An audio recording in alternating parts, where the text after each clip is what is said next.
di Kabupaten Monian Empire. Di situ tempat bernama Monastery of Light, sebuah tempat di mana orang-orang itu bakal dibimbing buat mengabdi ke Lord of Light. Nah di tempat itu hiduplah Natalia. Ya gue sebut si Nata aja lah, biar gak kepanjangan. Nah sejak kecil dia ini udah tinggal di Monastery of Light. Ortunya dia ini nggak tahu kemana, gak diceritain Mas Muntun, wes sembola. Nah, bisa dibilang di Monastery of Light, si Nata ini dapat didikan yang berbeda dibandingin sama anak-anak Monastery of Light yang lain. Dimana anak-anak Monastery of Light yang lain ini kayak si Alufit, Ganjar, ini kan dididik buat jadi Demon Hunter, kalau nggak jadi pendeta gitu. Nah, si Nata ini beda. Di sana, dia ini dididik khusus buat jadi pasukan Assassin Monian Empire. Ya jadi Petrusnya Monian gitulah. Dan karena didikan khusus itu ngebikin si Nata ini pun tumbuh gede. Jadi salah satu Petrus tergege di Monian. Top lokal Petrus lah, anjay. Dan karena kehebatannya itu, akhirnya dia ini pun dikasih tanggung jawab buat ngepimpin pasukan Petrus yang lain. Jadi pentolannya gitulah dia ini, anjay. Nah, di misi pertamanya, si Nata sama pasukan Petrusnya ini dikasih sebuah misi rahasia. Misinya tuh rahasia banget lah, sangat rahasia. Saking rahasianya, Mas Muntun aja itu nggak tahu misinya itu apa. Emang ya wes anggap aja misinya itu dia ini disuruh buat ngebunuh koruptor 71 triliun di Monian. Akhirnya OTW lah si Nata ini sama pasukannya. Nah cuman di tengah misinya mereka ini gagal. Ya entah gimana takdir rencana mereka ini ketahuan. Buyar lah. Pasukan Petrus yang lain ini berusaha buat nyelamatin diri mereka masing-masing. Tapi ya percuma, satu persatu pasukan Petrus ini mokat. Ya sebenarnya si Nata ini pengen banget buat nyelamatin pasukannya. Tapi ya karena dia sendiri aja ini terpojok, dia ini nggak bisa ngapa-ngapain. Dia ini cuma bisa ngelihat satu persatu pasukan Petrusnya ini mokat di depan matanya. Dan pas tinggal si Nata doang yang kesisa. Pas dia juga udah kepepet di ujung maut, tiba-tiba nggak tahu dari mana datanglah Babang Tigreal. Unstable network.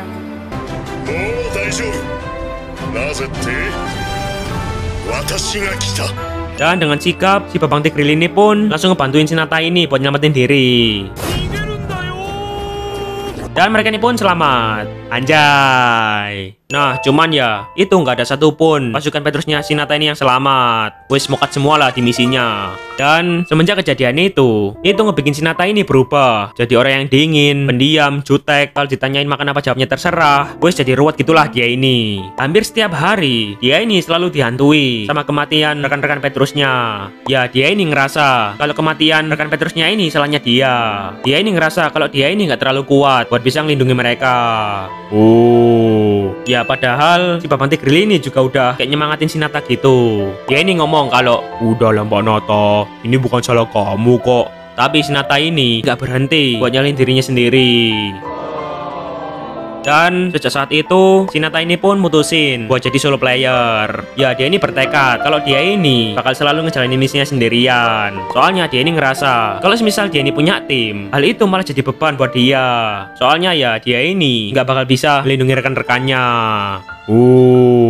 Dan si Nata ini pun selalu ngejalanin misinya sendirian. Dan bener, tiap dia ini main solo, nyelesain misi sendirian, dia ini selalu nyelesain misinya dengan sempurna. Bintang 3. Anjay. Dan karena kehebatannya itu, di suatu ketika si Nata ini dikasih sebuah misi khusus yang sangat rahasia dari sang Kardinal Monastery of Light. Rahasia banget lah, misi tier SSR, anjay. Tapi buat yang ini Mas Muntun tahu sih. Ya dia ini dapat misi buat nyari dan ngeburu si Sugra, sesosok malaikat Curse of Light yang jatuh ke dalam kegelapan. Ya sebenarnya misi ini tuh harus dikerjain secara tim, gak bisa solo. Tapi ya karena si Nata ini udah bertekad kalau dia ini bakal ngejalanin semua misinya sendirian. Jadinya ya si Nata ini pun berangkat sendirian. Nah cuman sang Kardinal ini juga gak ngebiarin gitu aja. Perhatian, anjay. Dia ini diam-diam itu ngirim seekor rekan buat si Nata ini. Soalnya sang Kardinal ini yakin kalau si Nata ini gak bakal bisa nyelesain misi ini sendirian. Ya gimana anjir, ngeburu malaikat yang tersesat. Tersesat, astagfirullah. Dan entah gimana kedepannya, sang Kardinal ini cuma bisa berdoa dan berharap kalau si Nata sama rekan barunya ini bakal bisa bersatu dan collab dan bisa ngejalanin misinya mereka sampai akhir. Tamat.